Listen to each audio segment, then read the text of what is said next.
to the Next Level Casino Careers Show, a series highlighting industry tips and insights from the best minds in the casino and hospitality industry. Enjoy the show. Shondra, DeLoach, Perea, how are you doing today? I am doing fabulous on this wonderful Monday in Las Vegas. I love you have Think Big behind you. I want to get into that and so much more with you today, Shondra. You're the perfect guest to have on, right? We're talking about next level casino careers. Who better to have on than somebody who's been at IGT, if my math's correct, 14 years. With that time at IGT, being a leader over there, you've had over 10 different positions. I know you're heavily involved in Global Gaming Women, GGW. So I think there's a lot to talk about today, but just to start, I want to thank you for spending some time with us. Well, thank you. Thank you so much for having me. And I'm excited to dive in and answer all the questions. And this is exciting. I love what you're doing. I got to look at other pre-videos of other individuals who I look up to in the business. And it's great what you're doing and trying to get the word out there and share knowledge, across different organizations. Yeah, Shondra. And I know that you take being a mentor and teaching others seriously. So once again, just so excited to have you on. But for those of you who don't know you, you're the Vice President of Field Services, Call Centers, and Technology Operations at IGT. Sounds like a big role, but if you wouldn't mind, help give the audience a little context to something we call the origin story, 3 to 4 minutes, where you grew up, what got you interested in the industry, and then ultimately kind of career stops and what you do today. Yes, so I started my career living in Albuquerque, New Mexico, and I've done many things outside of gaming that I believe were like stepping stones through my career, as well as pre-Albuquerque, New Mexico. I always say not an Air Force brat, I was an Air Force angel. My father was in the military, so I really don't have a place to call home. I've lived in Las Vegas the longest, which is 14 years, which I've been at IGT the same amount of time. But I was born in San Francisco. We went from San Francisco to Wisconsin to London to Alabama, and then Alabama to New Mexico, where my father retired, and I went to high school and college there and started my family living in Albuquerque. I started my career working in mental health, working with youth, which I believe taught me how to be an empathetic leader. I was much younger, but having to deal with youth and the younger population, there's different skill sets that you have to use. I transitioned from working in mental health then into gaming. And it was a stepping stone because in mental health, I started working in the training and the human resources business sector, which led me into tribal gaming, where I worked in human resources. From human resources, I started working on the regulatory side in the business model, primarily with fingerprints. That's what launched me to get into tribal gaming. Is we had electronic fingerprinting system. The tribe wanted to use what we were using in mental health so they can do quicker backgrounds. And I was one of the first people to start doing electronic fingerprints, which paralleled into my tribal gaming career. Then I got to the tribal gaming side of it, and I worked my way up, whether it was from the human resources side to working in their inspector side of their business, looking at going on the casino floor and auditing areas within the casino to make sure that they were following all of the internal controls and SOPs.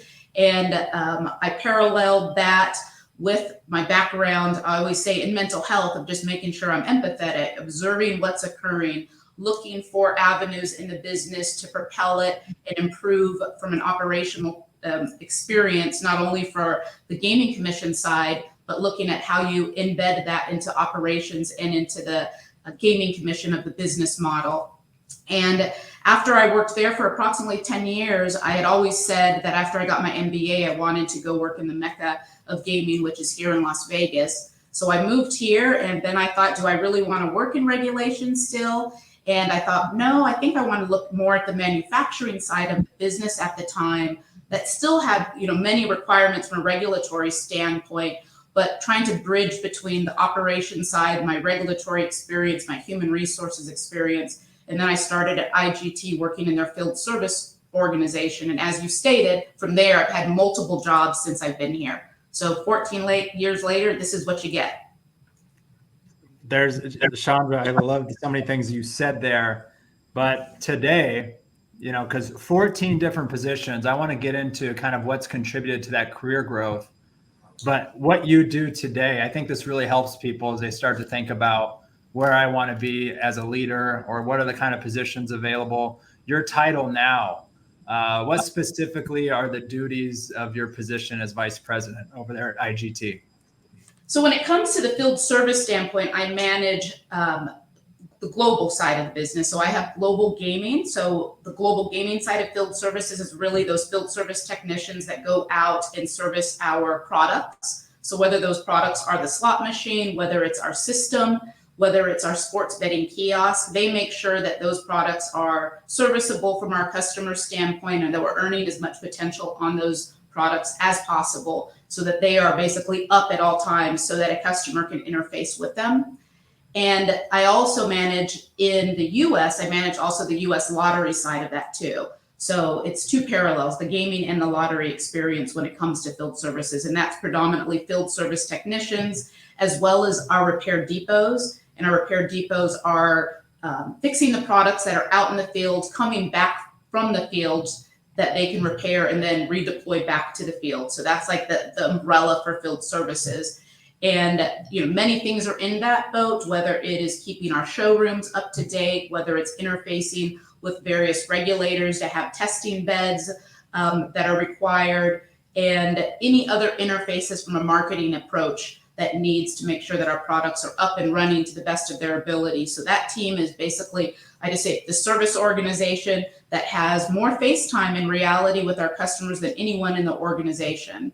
Then you pivot into the call center side. The call center, we have multiple call centers in a general sense, but their interface is to make sure if a customer's calling in, whether it's on the gaming or lottery side, that they can take those calls, digest those calls, and then dispatch a technician out to the property and or level 2 support in some cases where they can just call the customer and basically walk the customer through the issues or products to get the game back up and running.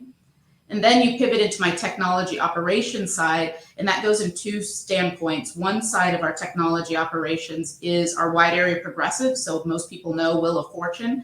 They're the interface and making sure that the system's up and running, that all of the communication and components that are related to our Wheel of Fortune or our wide area progressive are optimally playing, and everything is okay on that business end from a technology input, output, and throughput of data. As well as if we have somebody hit a jackpot, the first organization to find that out would be that technology operations team to say a jackpot hit, where is it at, and then we interface with the customer, from a B2B and a B2C to make sure that the employees are clear. This person won. Is everything kosher from a regulatory standpoint on the back end so that we can award that customer the payment of their jackpot earning? Another piece of that technology operations is really the training side of our business. So as you look at a service organization as a whole, there's a lot of interfaces, not only with our products, but with our systems and our processes and procedures. And the technology operations team that works under the training is really product focused. So they're making sure whether it is training for our technicians or any other internal organizations, as well as our customer, that they have training, whether it's paid training, on the job training, overviews on our various products. We do things like virtual reality, augmented reality on the product line so that we can interface to ensure that, again, the people that are touching it internally understand the product more and feel more comfortable with it, as well as externally looking at ways to enhance their experience so that our products are getting the most robust interactions to not only meet IGT's needs, but also our customers' needs. So from configuring it accurately to meet the needs of the customer, as well as just making sure that we set all of our products at optimal settings so that the customer is experiencing the best products out there. Shondra, there's so much detail there. I'm curious to know, looking back when you first started within IGT and kind of you made that decision, I want to be more involved on, the product side.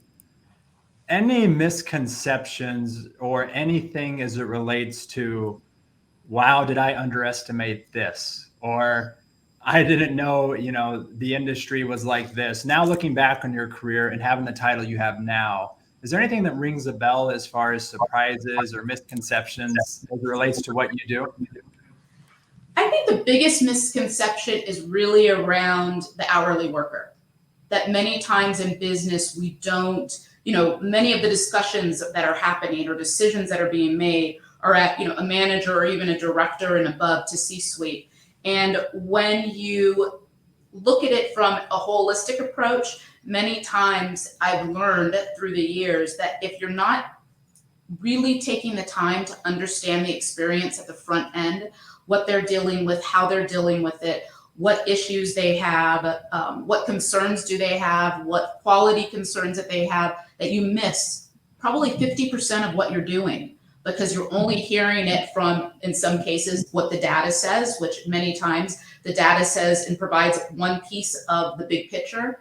So to me, I think the biggest misconception, even today, is making sure that you are really staying close to the front end because they are the ones that see the problems real time. What they experience is different than how it's translated as you go through the levels. And many times, depending on where your seat is at the table, you may miss out on so much information and so much data and make a decision that can actually be against what's happening in the field. So if you make a product and the product's wonderful and great, but if your team is unable to service it, or if you need 6 people to install that product, and you're not thinking of those little details, that you could make decisions that could be extremely impactful to the organization as a whole. So I pride myself on really trying to observe and go out and get the voice of the frontline employee to make sure that when I'm making decisions or providing or sharing information, not only about my organization, but how we interface,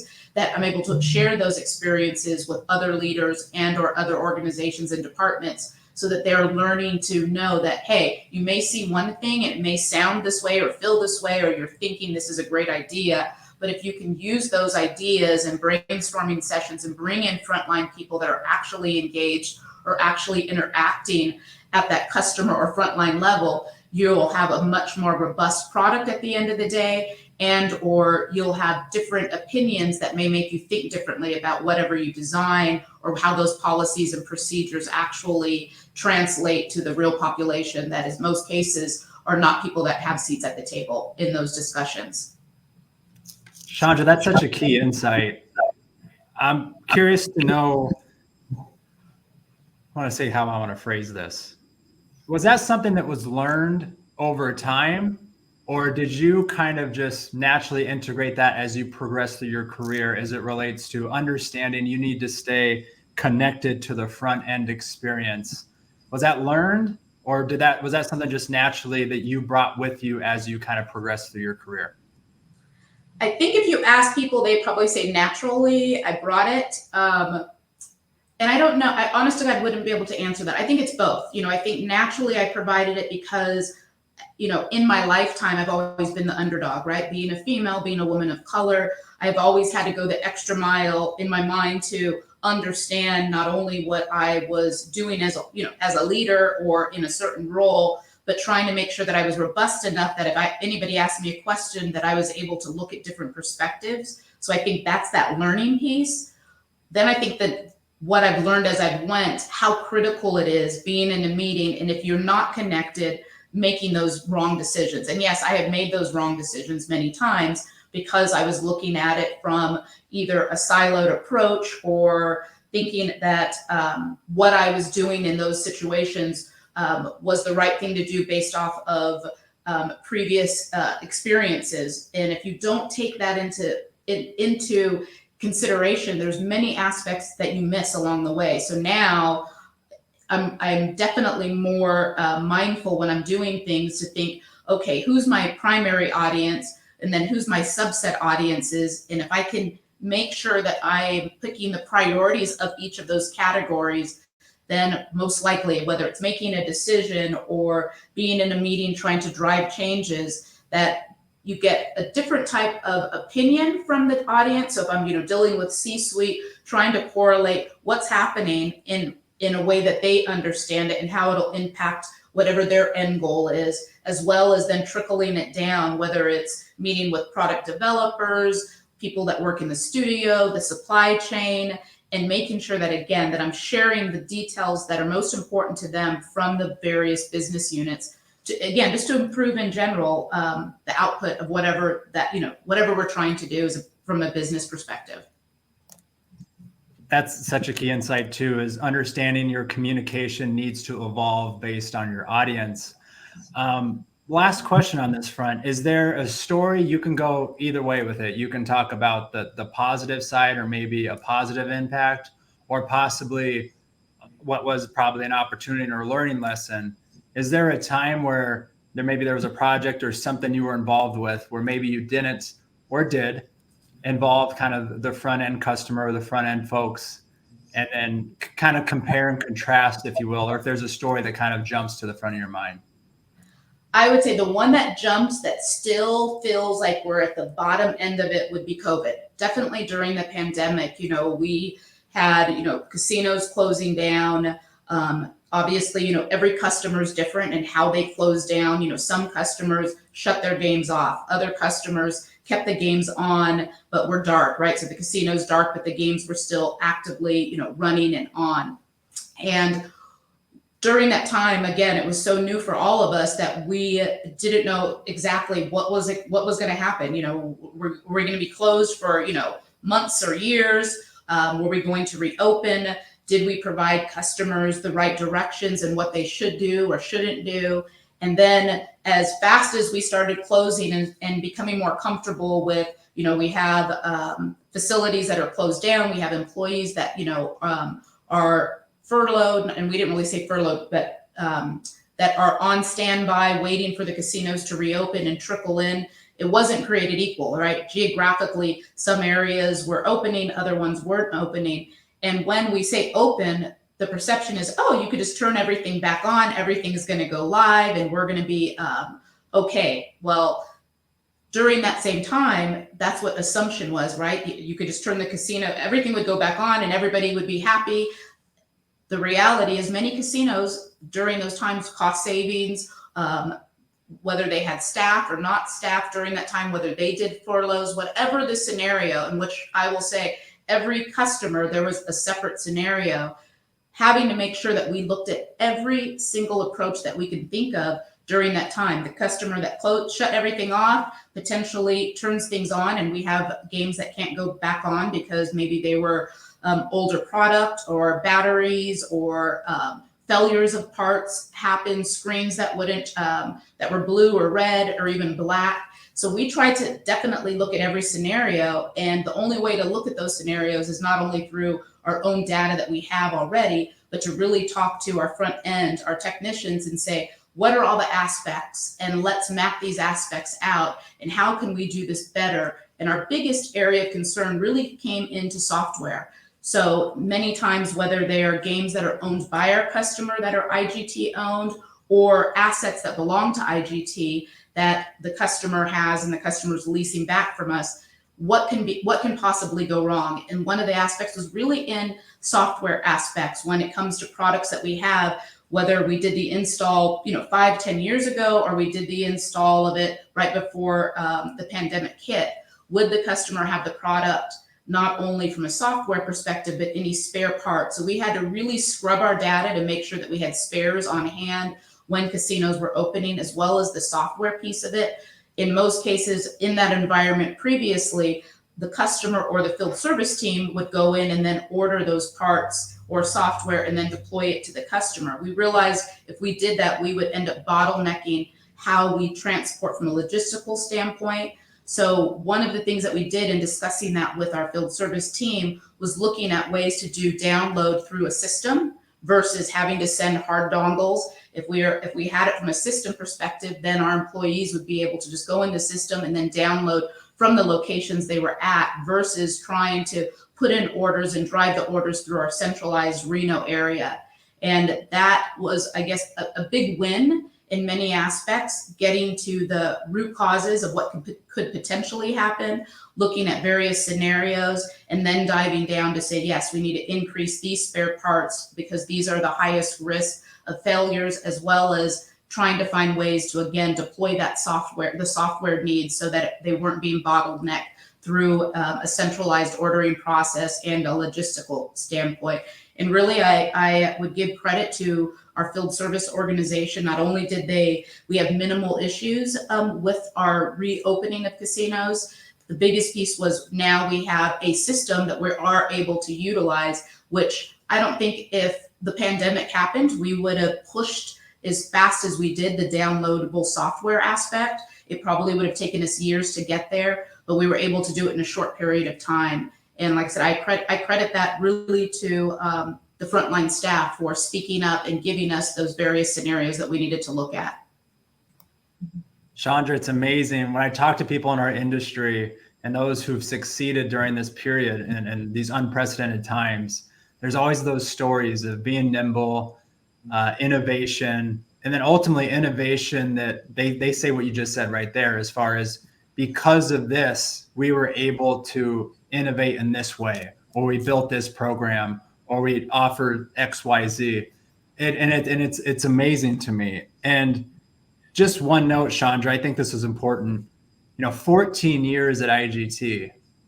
Curious to know your perspective as it relates to what has contributed to your loyalty to IGT, and just maybe give us a little insight on the culture there, but also what is, if you had to boil it down, what has contributed to your growth?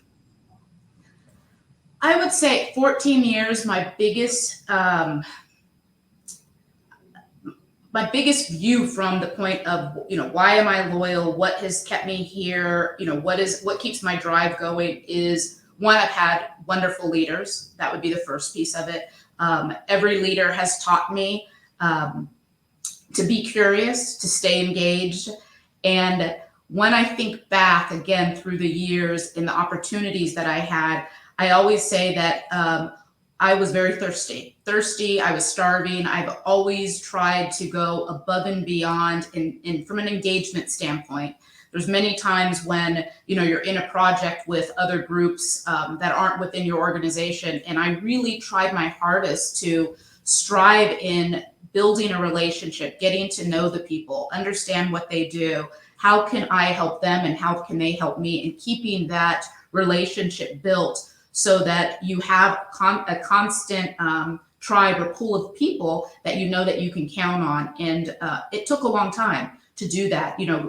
One by one, I can think of people that I still lean on in the organization, and we all work in different areas that we've built those relationships. And I use that to help leverage when I have any issues or concerns, not only from just, having people I could run things by just to get their perspective, but also knowing that if I need them to help me with anything in their business realm, whether it's a project manager, whether it's somebody in the finance or accounting organization, that there are so many people that are willing to help, but you have to really push yourself to get out there and get out of your comfort zone to drive that. And every day is a different day. Every day I'm learning. And I believe that I am a person who I feel like I'm constantly learning every day. I strive to learn, whether it's, being involved with other things, reading, understanding what's happening in the industry, outside of the industry, from a technology perspective. And being able to say that, I think it comes in a few different forms. Me being curious and having great leaders behind me, as well as being empowered. And I always have taken it that, no matter what the challenge is, there is really never an answer that's no. So when I do get that no, or feel like there is a bottleneck, I always think of, okay, how do I go around it? Whether it's going under, sideways, or above it, that there's another way to look at it, and trying to look at the different perspectives from the standpoint that there's always a reason why you can't do something, possibly, or a challenge. But if you look at it maybe, or take a different approach to how you're doing it, that you end up getting to the end the same result. It may just look or feel a little bit differently than you assumed it would, when you initially were encountered with something, whether it's, again, a career decision, whether it's a job transition, Like you said, I've done numerous roles since I've been here. And every time I look at those roles, it was because of an opportunity. I got myself out of my comfort zone. I, raised my hand and said, I'm interested in it. And even if I wasn't 100% sure that I could do it, I leaned on people that may have worked in those areas to get understanding. And I leveraged that throughout my career. Shondra, just as an observer watching you, I feel like you're the perfect combination of when resiliency meets curiosity. I'm curious to know because we talk a lot about transferring skills, or maybe skills that maybe you developed when you were younger that work in this industry. You talked about a military background. You moved a lot. You helped deal with working with the youth and mental health. So I'm wondering, what kind of skills did you develop before you even got into gaming at all that helped you succeed kind of in this industry? Number one would be, because of all of the change, adaptability. Again, starting at a young age, you would have friends and you would meet new teachers, or you'd be in a new neighborhood, or you have a new grocery store, whatever it is. I feel like my whole entire life has been constant change. And so I would think that is probably one of the most important aspects of my growth, has been that I adapt very easy. To me, change is part of what I strive in. I look at everything as an evolving door. So what I may do today may be different tomorrow. And I really accredit that to being in the military and constantly being pushed out. Again, back going to that piece, pushed out of my comfort zone. I think about it, and I'm still friends with many people along the ways, even as a child up until now. And that curiosity of always trying to wonder, how could I fit in? But at the same time, how could I still be individual and unique in my own way? And as I've matured, I've been more comfortable in that space. But when I look back, it was always uncomfortable going to a new school and having new teachers, living in a new community, gaining new friends. And that's helped me to be who I am today. And as well as the diversity side, I always say on the military base, it's probably one of the most diverse communities you could imagine. And learning to just deal with multiple cultures, having to be able to experience those cultures, whether it was through going to somebody's house where maybe their mother or father doesn't speak English, and watching, a friend have to communicate to both of their parents in different ways, as well as, experiencing, I got to eat a lot of interesting things in my lifetime, which has helped me just be more open and to try new things. And I really accredit that to the change, just that piece of just transitioning constantly and transforming. And there's this little thing that, when I haven't, think of things that I'm fearful of, being comfortable and just remembering that I was okay then, I'm still going to be okay now. Just go and give it my best and hope it comes out to the, I produce whatever is the best, the best of my ability. Yeah, absolutely. And I can see those past experiences have helped you, and it kind of allows you to have that resiliency and take things head on.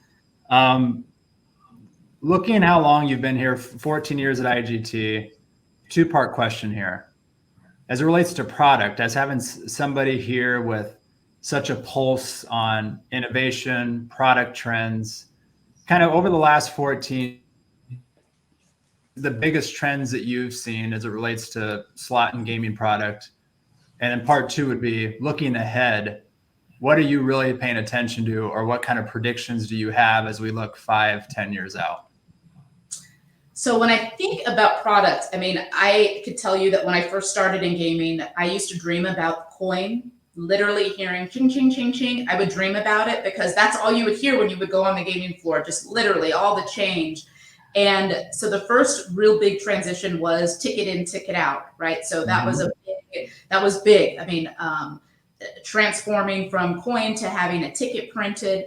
And then you started going into the realm of the systems interface, whether it was, again, at IGT, our Advantage, our SBX at one point, our floor manager, watching the transition of, hey, now you have a device, and how can you optimize that device not only for what IGT from an information standpoint, but what the customer is needing from an analytical standpoint to either change that slot machine from a quarter game to a dollar game because on the weekends they play more dollar games. So seeing that happen, was the beginning of that innovation transition in many different aspects.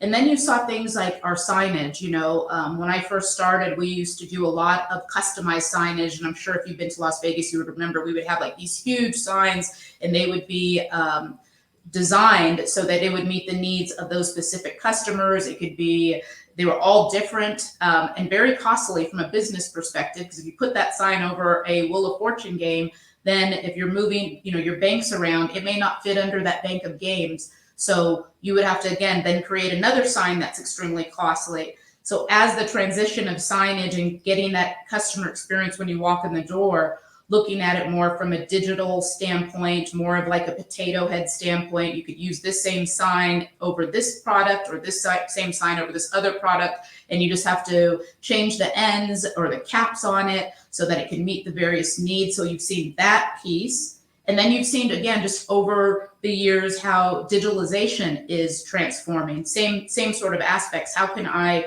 keep those products and transition them so it's quicker and faster to convert those games to meet the needs of the customer using digitalization versus having to increase the hardware that's needed? And to me, that excitement flows into then during the pandemic, cashless games. Cashless was there before, but the need for cashless was still moving slowly, right? The adoption of it from a customer aspect. And then right when the pandemic hit, you saw customers adopting cashless again from a safety perspective and looking at various ways to be more cashless, as well as that self-serve interaction. And other aspects, I think you would say that, over the years, how, obviously like sports betting, seeing that transition, more jurisdictions approving the sports betting side of it, products that interface and promotions that interface from the gaming side into sports betting has been very excited, and even the online space. So to me, they all kind of parallel when it comes to, again, the digital self-service, how customers from a brick and mortar standpoint are looking at business as a whole, and how you look at, again, all those various audiences to see how do I touch my, various demographics so that you can get the most robust experience, and then commingling those so that you have that customer who may go into a casino. Maybe they don't want to play on a slot machine, but they know and now have a QSR code, what takes them directly online while they're in that casino to have that experience, and seeing that, again, everybody's not created equal. So the more robust and more information you have out there, and then understanding who's your audience and the customer's perspective, and giving them a variation so that you're touching on multiple levels in the gaming industry as a whole. And when I think of the future, my excitement is more around the Metaverse. What is that going to look like? I believe that when we looked at virtual reality, and the big talk back in the day was, what about the millennials? What do they want? What do they like? And VR, that experience, though, again, there is space for it, it wasn't adopted the way we perceived it to be adopted, right? In essence, when you look today, you don't see a whole bunch of VR sections unless it's, again, more of the entertainment side, different than, again, interfacing with the gaming piece of it. But to me, when you see the online aspects, and you see, again, that self-serve, and you see that, as the different multiple generations change from a demographic standpoint that are playing in the casino, how do you interface that? And to me, again, the Metaverse has space there, but how it will translate will be interesting, because I believe the gap really comes when it comes to our multi-generational differences, and how you bridge those take a lot of brainstorming and creativity and innovation around that. Because if you look at it, you can't do certain things, maybe just from a training or being mindful that, maybe a specific generation may not feel as comfortable in certain space. Again, the Metaverse space, where when you look at the younger generation, they have, a lot of things that they do are already in that space. So really looking at where will that take us in the future, and how will everything that we're doing continue to expand. And I really believe that it's going to continue to expand in all of the business segments. And to me, you're just going to have a larger portfolio that you have to manage, whether it's at a company like IGT or on a casino floor, so that you have areas for everybody to have excitement and experiencing it differently. So curious to know on that front, is that something that your team and IGT is actively kind of resourcing and putting resources together as we think about this future world, whether that's Metaverse and the things that, you know, are ahead? Or I'm just curious to know kind of your perspective as it relates to how do you resource some of these things that you're talking about, VR, augmented reality, the Metaverse, from a resourcing standpoint, where are you guys where's your head at on that? So a positive is, I could say that one of the spaces, because I manage it, is the training organization. My training organization definitely is looking at how do you bridge that and use different technology to improve the training experience. So whether it's, like I said, augmented reality, so that you are able to use, whether it's your mobile device, to take you into that game and look at that game's, components inside of it, to understand, you press this button, this is how the best way to configure it. So we've been doing stuff in that area and looking at how do you utilize that to leverage. So there's a lot of brainstorming and creative space that we've been doing, but the biggest piece now is trying to get the customer to adopt those and making sure that there's tools available. Because again, going back, not every casino floor attendant has a tablet or a phone. In larger organizations or larger companies, whether it's a corporate customer, they may have that type of technology, but in some of the smaller casinos, they may not. So looking at it again as bite size, doing proof of concept, getting testimonies from those customers that are using it, and showing the benefits of those, so that you can, again, translate it to other areas to say, hey, you don't have a mobile device, but if you did, we can keep your games up quicker, because your floor attendant, if there's an error that occurs, the training that's needed versus us training them in a formal setting and Johnny or Susie having to remember, you got to do this step, that step, or the next step, or picking up a book and looking through it on here's the instructions. Having that virtual reality or augmented reality, Johnny and Susie really don't have to remember it. They can just go to a QSR code, they can pull it up, or you have it in the library, they can look at it and they can fix those much more confidently, because they're having that interaction from, an augmented reality standpoint. They can't harm anything if they're in the augmented reality, so they can watch the steps, kind of like a YouTube channel, but a little bit, I say YouTube on steroids. That is super fascinating. And I could totally see something like that robust technology really being a simple, I love that, because that's a simple actual application where you could see that kind of technology help. And I love that example. Last topic here, Shondra. Take it where you want. As far as what gets Shondra excited in the morning, when you wake up, just the typical day, it could be on a personal level, work, whatever. What puts the energy in your sail? Because I know you're very busy. Kind of what gets you excited when you get up in the morning to take on the day from a career, personal perspective, wherever you want to take it? I would say a few things. So when I get up, I'm just happy to be breathing and alive and healthy, and have my family around me that's healthy and doing the best that they can. I think that's the biggest piece.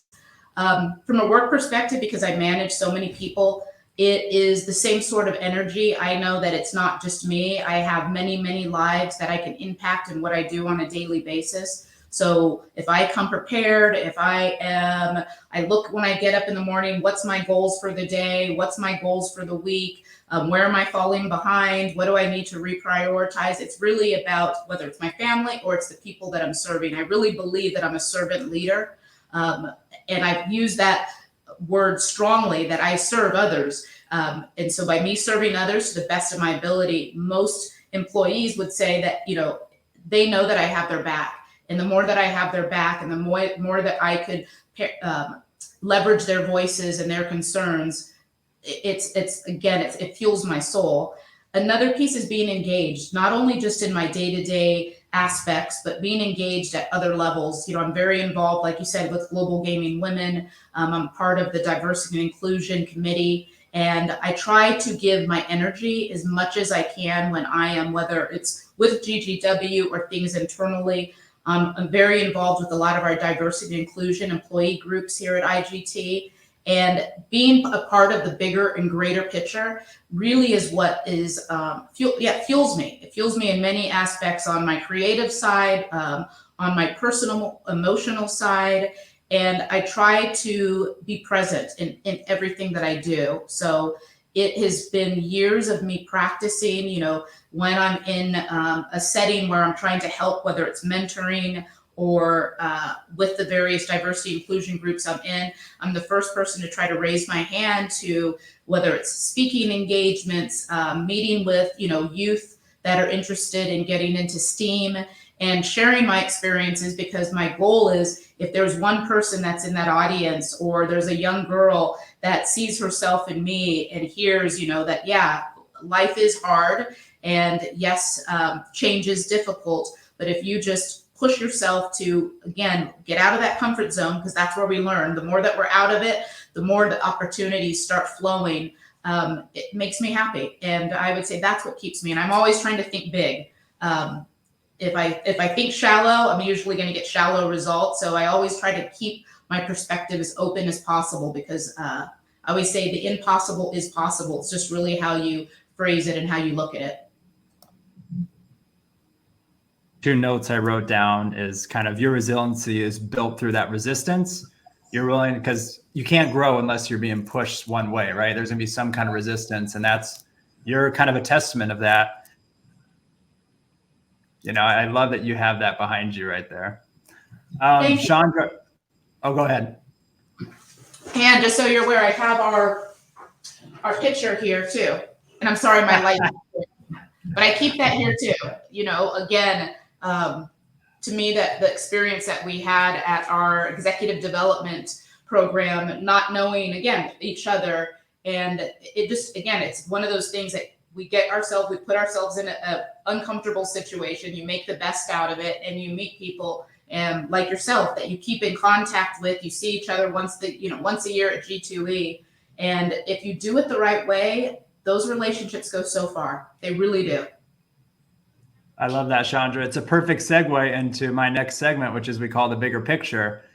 And here is kind of riff on these pictures here. So as you said, we're in the EDP program together, Executive Development Program put on by UNLV.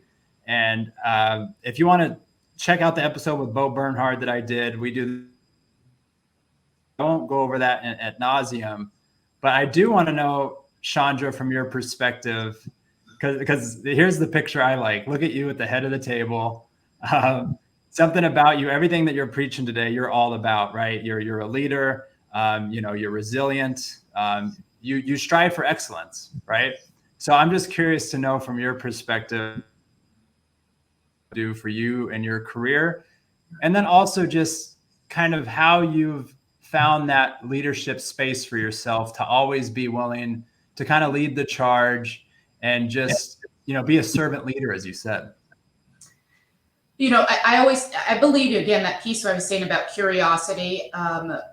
I'm very curious. So I'm always, like I said, reading articles. I'm always reading. I have tons of books. I'm always looking to people that I look up to at various levels in the organization and outside of the organization, and pick their brains and ask them questions. Many of the questions that you asked me, even, what worked, what didn't work. How do you feel comfortable if you don't know certain things, or putting myself out there to seek that knowledge and information and then translate it. And then most importantly, share it with other people.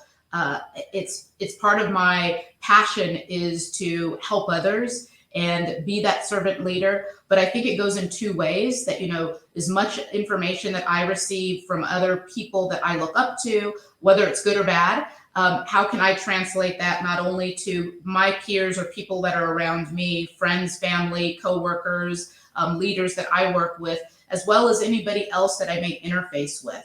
I think, again, it's a constant wheel that churns. And the more that you utilize that wheel and you bring other people on board, you're propelling everything in your life. It's kind of, like it's like a fan in my mind. The fan doesn't stop. And if you keep that fan going, whether it slows down or speeds up, you can leverage that and utilize that in many things that you do daily, whether it's at home, whether it's at work, and help others, really, at the end of the day. I love that piece. And Shondra, the next picture I have here is Global Gaming Women. You were, I think this was December, you were the Lean In Circle member spotlight. So if you wouldn't mind, just kind of talk through Global Gaming Women, your involvement in that organization, and ultimately the benefit it provides so many aspiring leaders and current leaders within the casino and hospitality space. Yeah, I got involved with Global Gaming Women primarily going back to the women here at IGT that I look up to. And many of the women that during that time that had same thing, a lot of career growth, were invested in engagement and diversity and inclusion and assisting women in their gaming career. In those interactions, they had said, yeah, sign up for Global Gaming Women. It's free. It's a way to network and get to know other women, like-minded or not like-minded, that you could benefit from, whether it's through training, whether it's through network or social engagements, whether it's activities that they do at G2E. They used to have a breakfast at G2E and then kick up your heels. And again, when I first started, that same fear, I didn't know people in that space. It wasn't just IGT people, it was people throughout the industry. I signed up and I started reading the articles, and pretty much every article and the various trainings that they have, whether it's, again, white papers or information, it resonated on some level. And so then I started saying, well, how could I get more involved? Same thing, asking the women that I knew, as well as sending emails through to GGW saying, hey, how do I get on a committee? What can I do to propel, again, my engagement and involvement? And it has evolved year over year. And then they offer Lean In circles, which some people know what Lean In is. Lean In is an organization outside of even GGW, and many organizations like IGT, we also have Lean In circles. And I say it's a tribe. It's a tribe of women. Most organizations, whether it's GGW or even internally, they look for whatever level that you're in, so that when you're speaking or you're interacting with those women, they're at the same level, so that you're able to, again, help each other in various aspects. So with the Lean In Circle with GGW, every year they will open up, openings to start Lean In circles. And you could do two different things. You could just be in a circle, and the GGW will identify the circle based off of, again, sometimes geographical. Other times it's just, you may have it from more of a global approach, but it's really based off, again, where you're at in your career. And you could also become a moderator. So like you said, I always try to go the extra mile. So rather than just being in the Lean In circle, I'm also a moderator. And the moderator is really what it is. You're just in this tribe of women that you share information. There's a format behind it to keep the flow of information going, but they're women you don't know that are in the industry. And I can tell you that in my Lean In circle with GGW, it's been a phenomenal experience. I would have never met these women. I would have never interacted with these women. And it's so amazing because on a weekly basis, we meet once a month, and those can be virtual, and we've had some in-person meetings. But we also have our mobile devices. We can call each other. We will have cases where somebody will just pose a question on our mobile device. Hey, I'm looking at this position over here, and I need some advice on X, Y, and Z. And now you have like 7 or 8 women that, again, you would get a different perspective from, saying, hey, have you tried this? Have you asked these questions? Have you looked at these various options? And now I would consider those women my sisters, and that I would have never met before. So I am very much a cheerleader for GGW because anybody can join. You don't even have to really even be in gaming, but that is the piece that they try to strive. And some of the people that have been in gaming will go into other industries, and they're still very much engaged and involved because not only, like I said, it's a network, it's easy to build the relationships because you have the same sort of women looking for that growth, that development, building relationships or networking outside of their, parameters, whether it's their company that they're with or their industry that they're currently in. Thank you for sharing, Shondra. And it's no surprise that, that you're so proactive, and that hits home with you because it's about giving to others and helping others, which seems that's kind of a source of motivation for you. Shondra, thanks again for joining. I got just some few final questions here for you. I'm curious to know, this topic comes up a lot as people navigate their careers, work-life balance. Before we started recording, you mentioned, just kind of this new world that we're in. And, it seemed like I was getting from that, there's a lot of priorities and you kind of have to adjust to those priorities. But how does Shondra pull it off when you think of your work-life balance? Is that the wrong framework to have? Do you strive for balance? Take the question where do you want, but where do you approach work-life balance in this industry and being a leader in this industry? Yeah, I would say my balance is unbalanced at times. So when I do have those times that I can recharge, so on the weekends, in the evenings, I joke and say, every time I get into my vehicle, it's silent, and it's not even a natural thing. I just think over the years that I have the radio turned off and I am just refocusing on, what did I get through? What did I get done in the day? What do I need to focus on tomorrow? And I use that to help me stay organized in my head, to help me not get stressed, I guess I would say. Obviously, I work well under stressful situations, but I'm always trying to reflect on what I've done and how can I make the next day a better day. And really goal-oriented. So prioritizing my goals, there's, lots of deliverables that I have. So I really take time and by myself in quiet space to say, okay, I know I can't get X, Y, and Z done. And if I try to rush it, I may not be giving it, taking the best approach at it. So if I can give myself more time over here, so I have to carve that out. And then looking at other things that I have that are keeping me busy, and that busy work that I'm really not producing, and figuring out how to shift those around so that I can focus on what's the most important. Another area is I delegate. I have a large team, so I try to make sure that if I'm delegating, that I'm also giving my employees, especially my direct reports, that ability to grow and develop at the same time. And sometimes that's a transition, right? There's things that I've done for many years that I might say, oh, it's easier for me to do. But in reality, if I'm constantly doing it, then my team isn't growing. So trying to make sure that I'm paralleling between delegation, reflection, goal setting, and then taking time for myself to the best of my, ability. And one thing too, being mindful of being present. Like I was telling you, that was an area that I had to, and I continue to grow in. And when I do something, so I think I told you I'm traveling tomorrow to New York to meet with my New York team, I really try to carve out time on my schedule. So if I have meetings, I push the meetings out so that those teams get my undivided attention. But most importantly, it helps me with my own personal balance versus trying to say, oh yeah, I can meet for 1 hour, then I have to go to a meeting, then I'll be back. And I've just learned that over time, that if you take control of those, then if anything falls outside of that, then I'm able to, pivot and be flexible. And it just helps. It helps me more than I could possibly know. And personally, I love to take baths. I love to drink wine. I like to sit outside. My working out is here nor there, but I try to, get on my Peloton and stay physically and mentally healthy as well. Shondra, you provided a lot of insight and tips there. You said team. I think since this is kind of a next level casino careers podcast, we're talking about career advice, learning from your story. If you're, I think this is key. If you're hiring somebody, understanding every role is different, but generally speaking, core traits that you look for that set you up for success. What are some core traits somebody should have that really grab Shondra's attention? Number one is empathy.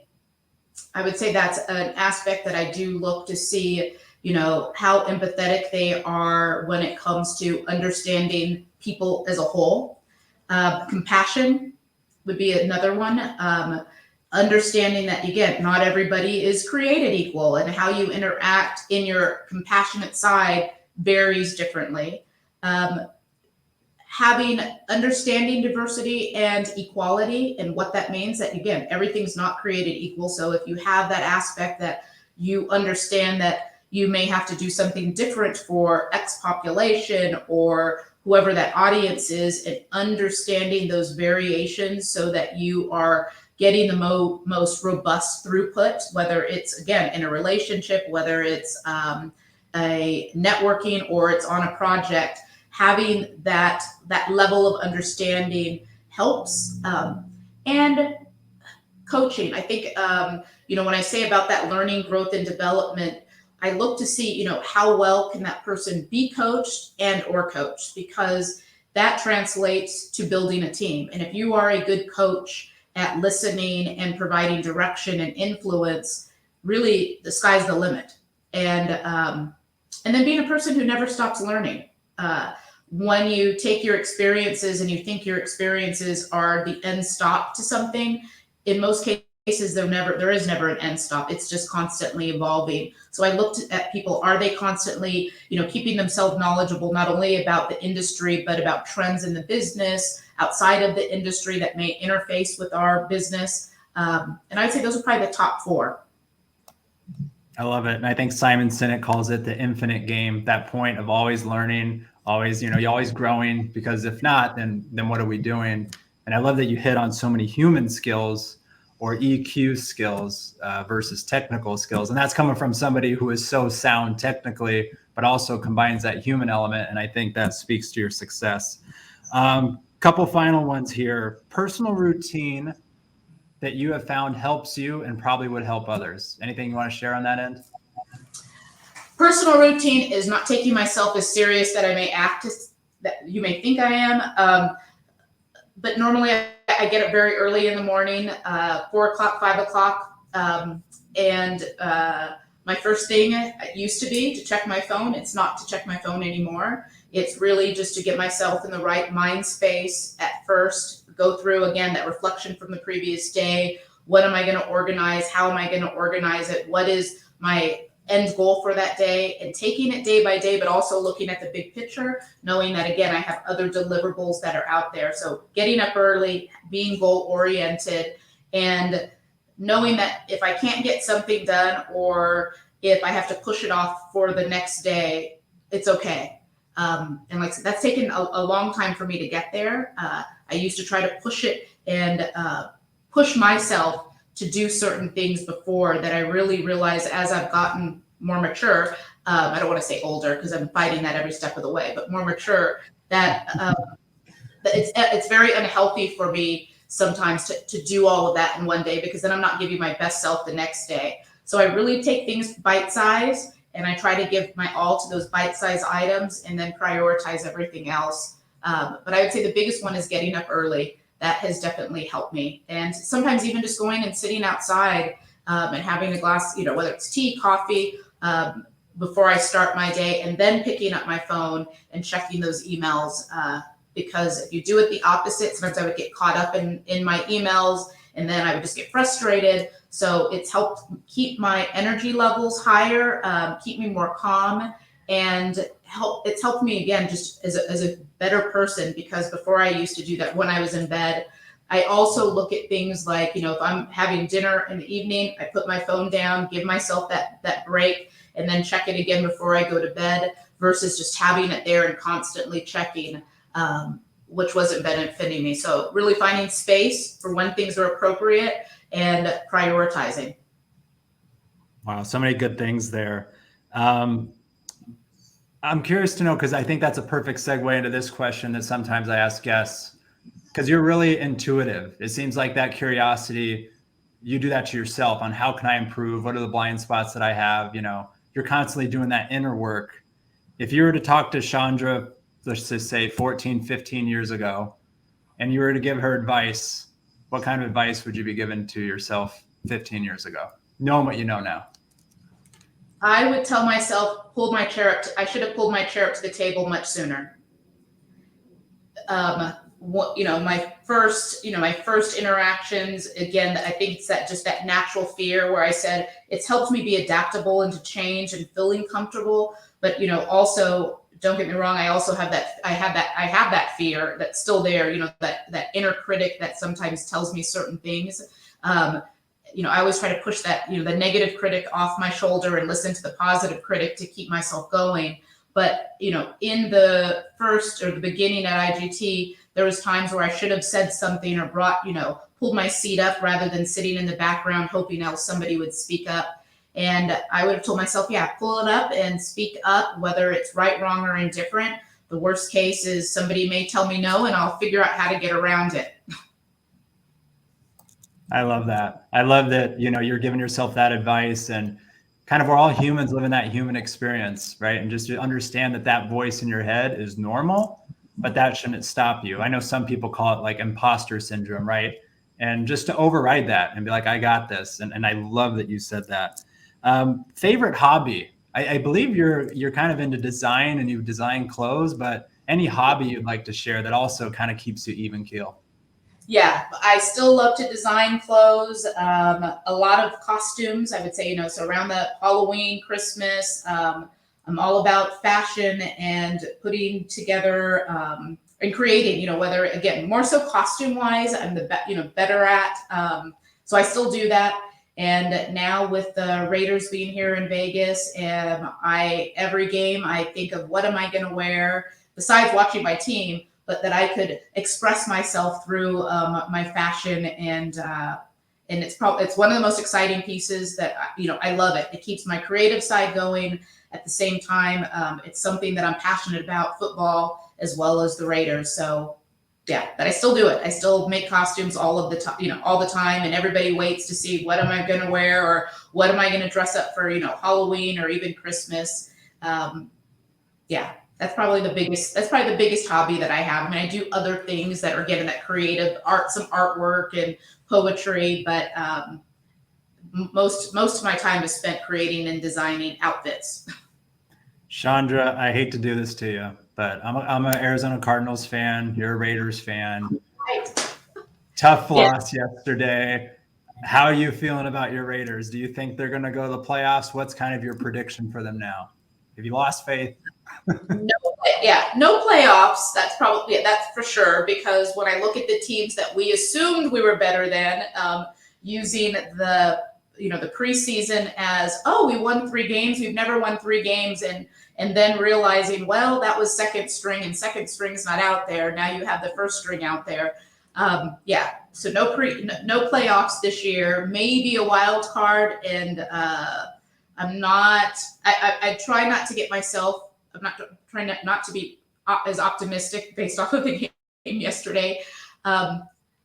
It's a new team, right? So it takes time, and we're in a beautiful stadium, and it's beautiful to see the energy of, again, not only Nevada having it, but just watching how, I have, coworkers who have other teams that, they're fans of, and now, they're getting on the Raiders wagon a little bit.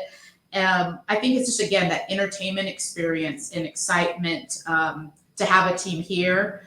I am being optimistic that, again, eventually, hopefully soon, we will make it, to the playoffs, and hopefully, again, down the road, make it to the Super Bowl.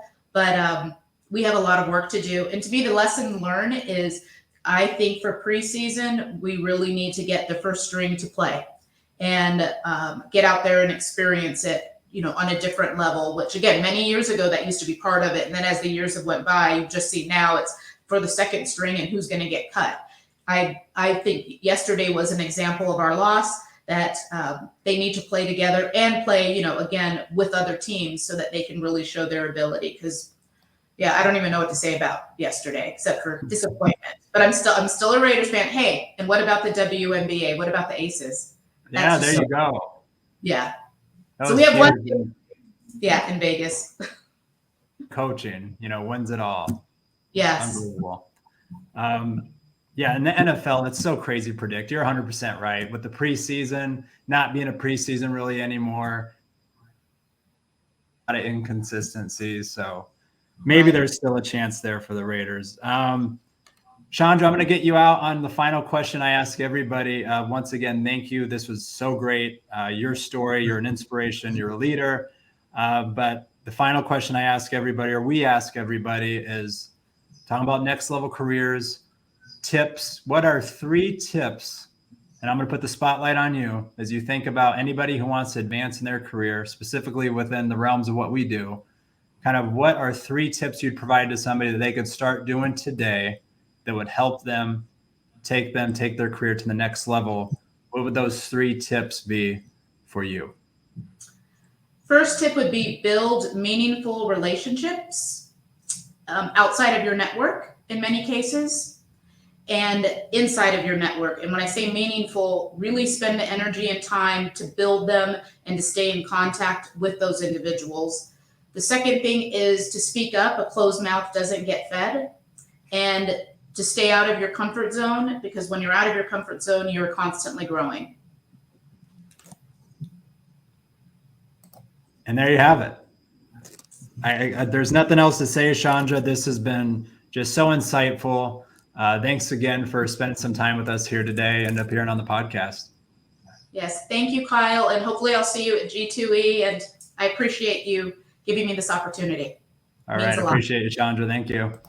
Check out more episodes on nextlevelcasinocareers.com.